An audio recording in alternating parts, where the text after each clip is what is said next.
Polres Garut telah menetapkan dokter kandungan yang melakukan pelecehan seksual terhadap pasiennya sebagai tersangka. Namun penetapan tersangka terhadap oknum dokter bernama M. Syafril Firdaus itu bukan terkait dengan rekaman CCTV yang viral di media sosial. Syafril jadi tersangka terkait laporan yang dibuat oleh seorang perempuan berusia 24 tahun. Adapun modus pelaku yakni menawarkan suntik vaksin gonore di luar klinik. Selengkapnya, terkait dengan kronologi serta informasi lengkapnya akan disampaikan oleh jurnalis Tribun Jabar, Sidki Al-Ghifari. Selamat siang, Sidki. Selamat siang, Siska Mawaski. Selamat siang, pemirsa Tribuners, dimanapun Anda berada. Baik. Sidki, ini Syafril sudah ditetapkan jadi tersangka kasus pelecehan seksual, tapi ternyata bukan terkait dengan rekaman CCTV yang beredar. Bisa dijelaskan terkait dengan hal tersebut, Sidki? Baik, Siska, memang ini Dokter Sapril ini kemarin malam sudah resmi ditetapkan sebagai tersangka dan hari ini dihadirkan ke publik oleh Polres Garut dan oleh Polda Jabar. Ternyata kasus yang menjeratnya ini bukan hanya saja soal CCTV, tapi ada laporan lain dari seorang wanita berusia sekira 24 tahun yang melaporkan dugaan pelecehan seksual yang dilakukan oleh oknum dokter kandungan ini. Ini juga sedang dilakukan penyelidikan lanjutan dan korban satu orang yang sudah resmi melapor ke Polres Garut, Siska. Baik, Sidki, lalu bagaimana dengan korban yang terekam rekaman CCTV? Apakah melakukan laporan ke polisi? Lalu bagaimana tindak lanjut polisi terkait dengan adanya indikasi korban lain? Ya, Siska, baik. Terkait korban yang terekam CCTV yang CCTV-nya viral begitu, memang saat ini polisi sudah mengantongi identitas korban dan sudah dihubungi, sudah berkomunikasi dengan pihak kepolisian. Namun menurut Kapolres Garut, AKBP Fajar M. Gemilang mengatakan bahwa korban yang terekam CCTV tersebut hendak meminta izin terlebih dahulu karena memang kasusnya ini jika ia melaporkan korban sendiri mengaku takut atau takut begitu privasi keluarganya terganggu. Namun atas hal ini polisi juga memahami, memaklumi dan tengah menunggu kabar terkini dari korban. Jadi yang jelas Siska, selain kasus CCTV yang viral itu, ternyata memang MSF ini dijerat dengan kasus lain yang memang lebih parah begitu ya. Kami menilainya karena dokter ini tidak hanya melakukan di dalam klinik, tetapi juga melakukan di luar klinik sebagai dokter panggilan yang bisa dipanggil ke rumah pasien, Siska. Motifnya memang saat itu MSF ini dihubungi oleh korban yang saat ini resmi sudah melapor bahwa korban meminta suntik vaksin gonore. Kemudian MSF datang ke kediamannya di wilayah Garut dan ketika disuntik proses penyuntikan vaksin gonore ini dilakukan di rumah orang tua dari korban. Kemudian saat itu sudah malam hari dan dokter ini meminta korban untuk mengantarkan tersangka ke kosnya.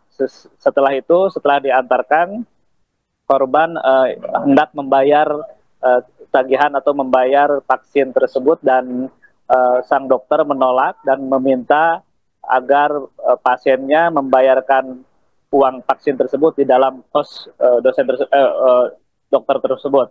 Ketika masuk memang terjadi adanya pelecehan seksual di mana oknum dokter ini melakukan hal tak senonoh terhadap pasien.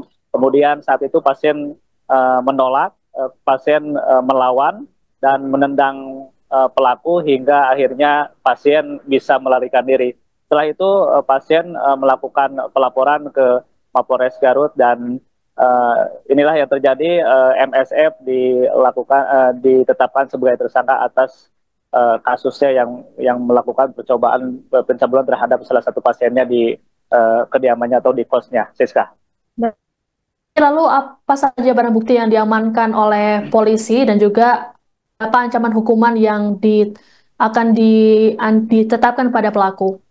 Ya, barang bukti ada berupa tadi pakaian yang dikenakan oleh korban pada saat dirinya mendapat percobaan pencabulan di kos-kosan tempat dokter tersebut, dan barang bukti lain berupa flash disk di mana ada rekaman CCTV yang saat ini memang sedang dikembangkan dan kasusnya masih ditunggu karena tadi kami sebutkan bahwa korban yang viral di media sosial yang sedang diperiksa di salah satu klinik di tempat dokter ini bekerja, sedang meminta izin kepada keluarganya, dan Polres Garut saat ini memaklumi hal tersebut dan menghargai apapun keputusannya nanti, apakah korban akan melapor atau tidak.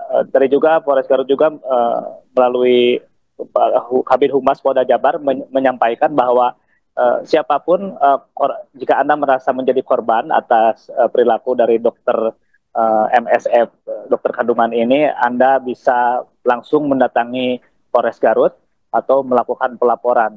Karena memang jika tidak melapor, ini akan juga menyulitkan polisi untuk melakukan penyidikan lebih lanjut begitu. Tapi yang jelas, Siska, yang sudah melapor ini baru 1 orang, dan resmi itu baru 1 orang yang tadi, yang pasien yang disuntik vaksin gonorrhea. Siska. Baik, Sidki, apakah ada informasi lagi yang bisa Anda sampaikan terkait dengan kabar ini?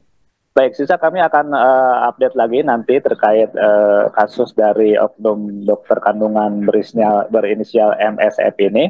Dan hari ini kami juga tengah menunggu laporan-laporan lain dari korban. Dan saat ini Polres Garut tengah terbuka untuk siapapun, untuk korban yang ingin melapor dan bisa langsung mendatangi unit PPA Polres Garut. Kami pun awak media di sini masih standby menunggu laporan-laporan dari korban-korban lain dari dokter ini untuk penyelidikan lebih lanjut oleh pihak kepolisian. Baik, Siska, terima kasih. Baik, terima kasih atas laporannya. Jurnalis Tribun Jabar, Sidki Al-Ghifari, selamat bertugas kembali. Jadi peristiwa ini dimulai pada saat korban konsultasi kemudian mendatangi sebuah klinik di Kabupaten Garut karena permasalahan kesehatan. Pada kunjungan pertama yang bersangkutan dilakukan pemeriksaan kesehatan di klinik tersebut. Kemudian selang beberapa hari, pelaku, dalam hal ini dokter yang dikunjungi, menawarkan untuk kunjungan praktek di tempat kediaman korban. Dalam hari ini, pada kasus ini, yaitu di rumah orang tua korban. Selang 3 hari, pelaku dengan menggunakan ojek online itu datang ke rumah korban, dilakukan pemeriksaan, kemudian dilakukan juga menyuntik tadi yang disampaikan oleh Bapak Kabid Humas, dan pembayarannya itu dilakukan di tempat tinggal pelaku. Karena tadi pelaku datang menggunakan kendaraan ojek online, pelaku menyampaikan bahwa minta diantarkan pulang kepada korban. Akhirnya dengan kendaraan roda 2 korban, karena rumah korban dari rumah orang tua pelaku ini satu arah,